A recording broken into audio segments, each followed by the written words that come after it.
Okay, so just a tiny introduction to the process of decomposition.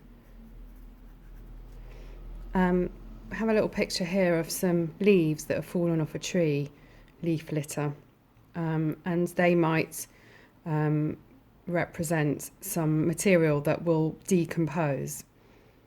Equally, it could be some roots of a plant which is left behind after a primary consumer has eaten the rest of the plant, or it might be a dead plant, or it might be a part of an animal after it's been preyed upon, or it might be a whole dead animal. But this represents matter that is waste or dead, and it's now going to be subject to decomposition. And inside the cells of this waste or dead matter are the organic molecules that are inside the cells of living organisms. So the carbohydrates, the proteins, the lipids, the DNA. And it's those that will be consumed by these organisms called detrivores.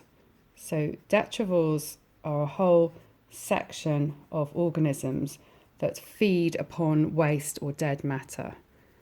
I've got an earthworm here.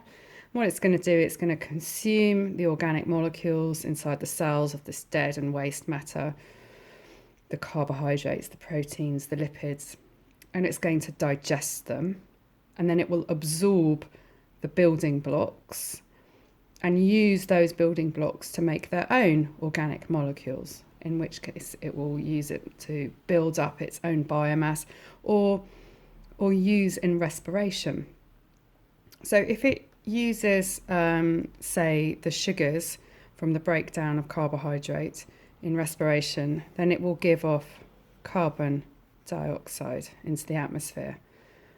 And it will also eat some matter that's indigestible, and that will be given off as feces into the surrounding environment. Or there might also be some metabolic waste, which might include the waste from the metabolism of proteins, such as ammonia. Put e.g. ammonia. Okay.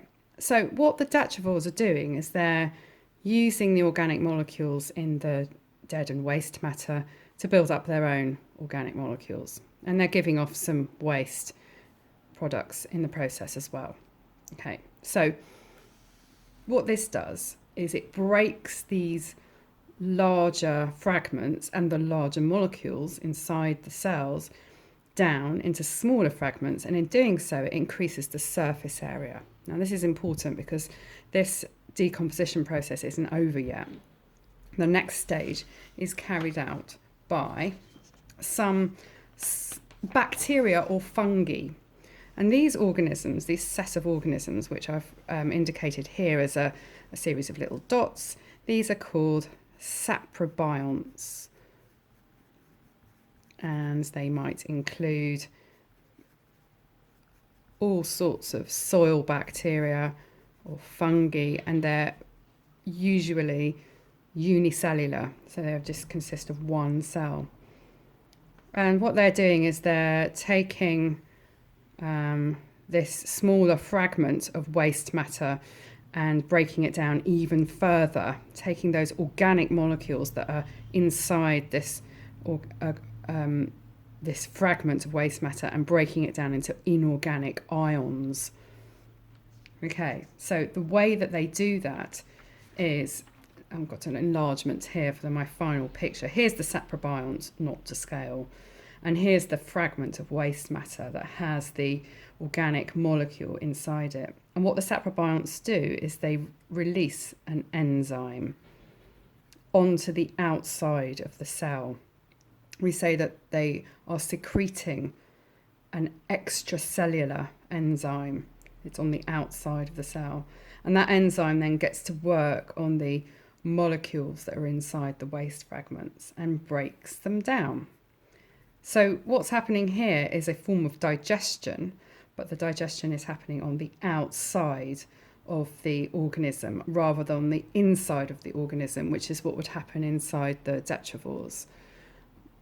Okay, so these products here, this products of the digestion, will then be taken back in to the saprobionts cell and then be used either for biosynthesis, so i.e. building up